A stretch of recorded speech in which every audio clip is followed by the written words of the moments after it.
So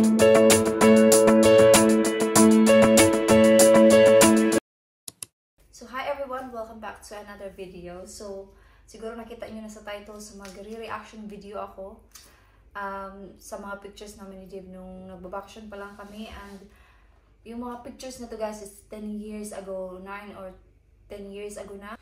So kagabi kasi naisip ko lang siya kasi tinignan namin ni Dave yung mga pictures namin nung nag-holiday kami. Hanggang sa nakita namin yung mga pictures namin. Tapos natatawa na lang ako kasi meron pa akong naka-headband. Sabi ko, para naman akong bata dito. Pero sige, ipapakita ko siya sa inyo and mag-story time na rin tayo, no? So let's get started. So sinend ko lang yung mga pictures dito sa tablet ni Kira kasi obviously ginagamit ko yung aking cellphone. So pakita ko siya sa inyo. Tatawa talaga ako. So yung unang picture na ipapakita ko is itong nakadress ako na yellow. And then si Dave is naka-short at saka naka-white shirt. Alam niyo guys, may kwento tong picture na to. Kasi pumunta kami nito sa Ayala, sa Cebu. Tapos, doon kasi kami nag-dinner. Nag-stay kami sa hotel na to sa waterfront. Sa may Ayala na area ng waterfront, sa city talaga. Tapos, pagkapasok namin dalawa ni Dave kasi siya yung nauna. Bagong kasal na kami nito, 2015 to April something 2015. Yung nauna talaga yung pumasok, ako sumunod. Nung nandun ako sa main entrance, hinarang ako ni Kuya Guard. Sabi ni Kuya Guard. Kasi si Dave nga nauna na, sabi ni Kuya Guard na, hala ma'am, sorry ma'am, hindi ka pwedeng pumasok ma'am. Tapos sabi ko naman na, bakit kuya? Sabi niya, hindi ma'am kasi hindi ka daw a guest. Sabi ko, asawa niya ako. Tapos sabi niya sa akin na, sorry po, sorry ma'am. Tapos nung lumapit na ako kay Dave, sabi ko sa kay Dave, sabi ni Dave sa akin, bakit ka in-stop ng guard? Sabi ko na, tinanong niya ako kung hindi bawal daw akong pumasok kasi hindi daw ako allowed. Tapos sabi ko na, yeah, I told him I'm your wife. Natawa talaga ako kay Kuya Guard. Tapos nung kinabukasan, hindi na siya makatingin sa akin kasi nga in-stop niya na ako ba. So yun, sa isip ko, bakit kaya naisip ni Kuya Guard na hindi ako papasukin? Or bakit kaya tinanong niya ako na magkasama naman kami ni Dave, na una nga lang siya pumasok, ako sumunod kasi tinignan pa niya yung bag ko. Ako lang kasi yung may bag, tapos syempre tinignan niya, nag-double check pa ganun, kasi di pa tinitingnan nila yan. So yun, tinanong ako ni Kuya Guard na bawal daw akong pumasok. Sinabihan ko siya, Kuya, asawa niya ako. So yun, diba? Ano ba yung tingin ni Kuya sa akin? So, ito namang pangalawang picture. Ito yung pumunta kami nito guys sa Manila kaming lahat nung pumunta lang si Dave umuwi si Dave nito 1 week lang kasi may inasikaso kami dun sa kasal namin. January to 2015. Yeah, meron palang Nick. Ngayon ko lang nakita, meron palang nagkisinsin doon dito sa likod. Ngayon ko lang siya napansin. Nagkisinsin. So yeah, so tignan nyo yung itsura ko dito. Naka-rebanded pa yan. Itong bag na yung ginamit ko dito is galing to kay mother-in-law. So yan yung mama, papa ko, kapatid ko. Dalawa. So nagstay lang kami dito ng 2 nights sa Manila and then umuwi na kami dyan sa probinsya. Kasi 1 week nga lang si Dave dito. Tapos itong picture na to is sa Cowboy Grill. Naalala ko to, Cowboy Grill. Doon sa Malate. Yeah. Kasi nung first meet namin ni Dave, nung una naming pagkita ni Dave, pumunta kami dito. So yun, parang dinala namin dito yung family kasi diba may live band, mga kanta-kanta, ganyan, na-enjoy namin doon. So ito namang next na picture is ito yung pumunta kami sa Boracay. Pero I think pangalawa or first Boracay namin to. So ito yung sa Puka Beach. Walang masyadong tao kasi hindi naman ito yung main beach talaga. Favorite ko tong picture na to at favorite din to ni Dave kasi si Dave mahilig kasi siya sa sunset. Kaya ito yung favorite namin. Nagtanong lang kami doon kay Kuya kung pwede niya kaming picturean. Ito, natatawa talaga ako. Natatawa talaga ako sa picture na to. Kasi parang naman akong bata. Iwan ko ba pag na ako dito mga 24 years old pero naka-headband pa rin si Inday Generous. Iwan ko ba? Kasi alam niyo ba, wala pa akong cellphone ng mga touchscreen this time. Yung ginagamit ko yung ginagamit kong pang picture nung time na to is camera kasi binilan ako ni Dave ng camera nung first time namin magkita talaga, first ever. That was year 2015. And by the way, nag-start kami ni Dave mag-chat 2013, tapos nag-meet kami ni Dave end of March 2014. Tapos kinasal kami April 2015. So yeah, so itong damit na to, binili niya to doon sa Robinson kasi nag-shopping kami the night before kami aalis papuntang Boracay. So pinag-shopping niya ako ng mga damit, mga short. Pero natawa ako dito sa itsura ko para talaga akong bata talaga. Naka-headband pa si Inday, naka-lipstick. Naalala ko yung lipstick ko dito is Avon. Yung bang pink na tube ng Avon, parang tag 120 pesos ata yun. Ito yung lipstick ko, naalala ko to. Kasi favorite ko tong lipstick na to. Ito, isa to sa favorite kong picture namin sa Boracay. First, itong mga pinapakita ko sa inyo, mga first punta namin to sa Boracay at first kita namin ni Dave to. Ito, favorite ko tong picture na to kasi gusto ko yung view dito. And ito is nasa sa Mount Luho. Kung nakapunta ka na sa Boracay, for sure alam mo to. So, itong damit na to, favorite ko talaga itong damit na to. And naalala ko to, yung short ko is from BNY. See, naalala ko pa talaga to. Actually, itong short na to, dinala ko to dito sa UK. Yun nga lang, hindi ko naman siya sinusuot dito kasi, di ba, malamig, hindi mo naman kailangan, except lang pag summertime na.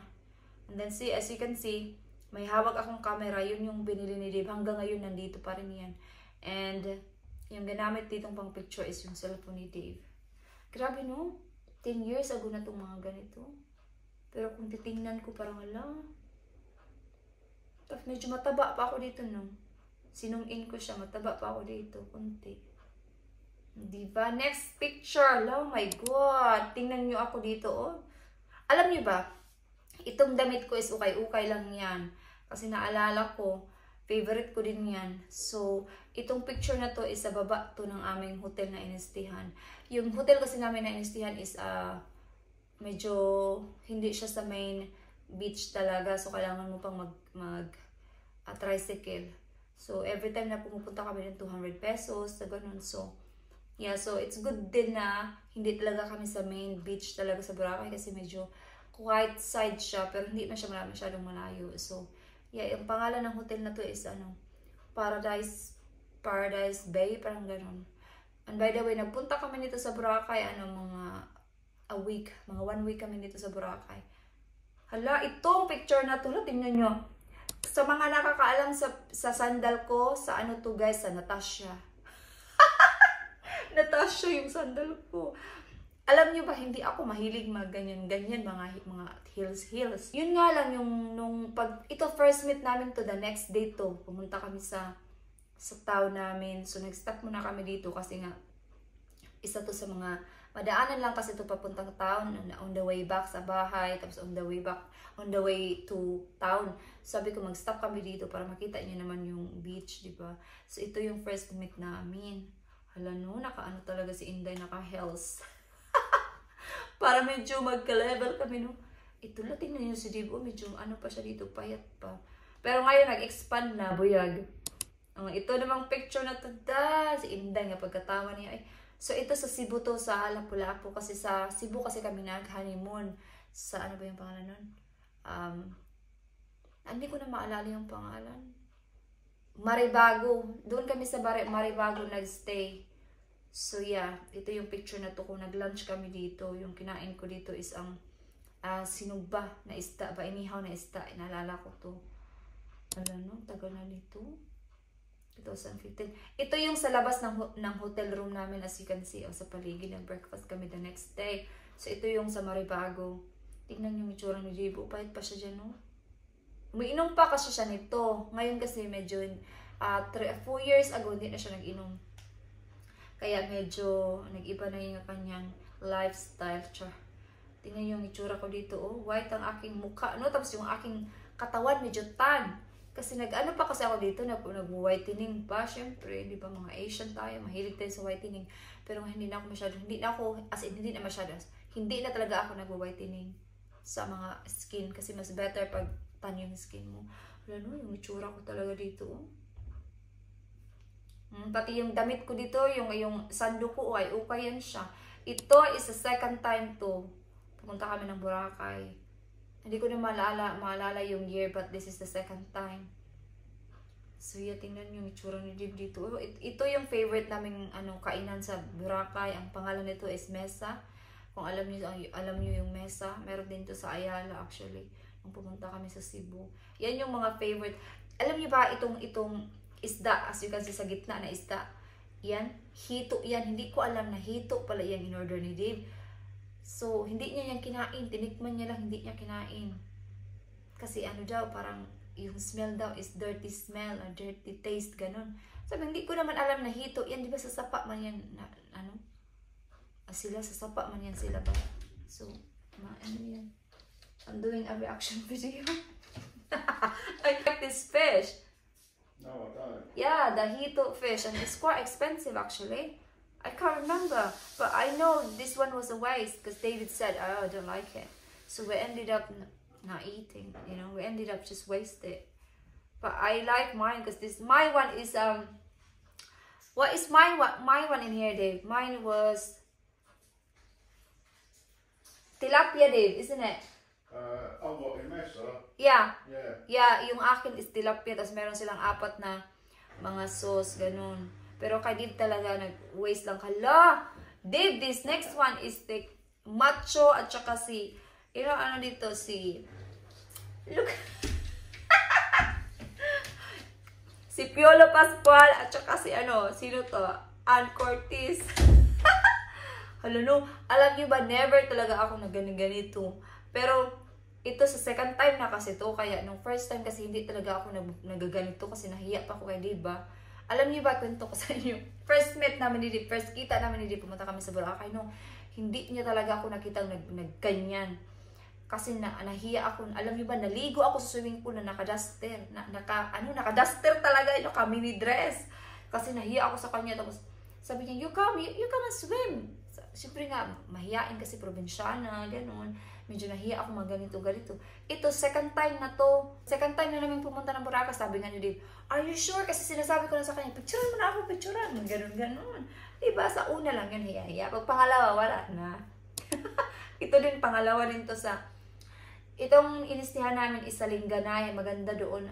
Ano lang siya, medyo malayo siya sa main talaga na beach. But, the location was really good if you like quiet, ganun yung gusto mo lang talagang tahimik, mas maganda doon.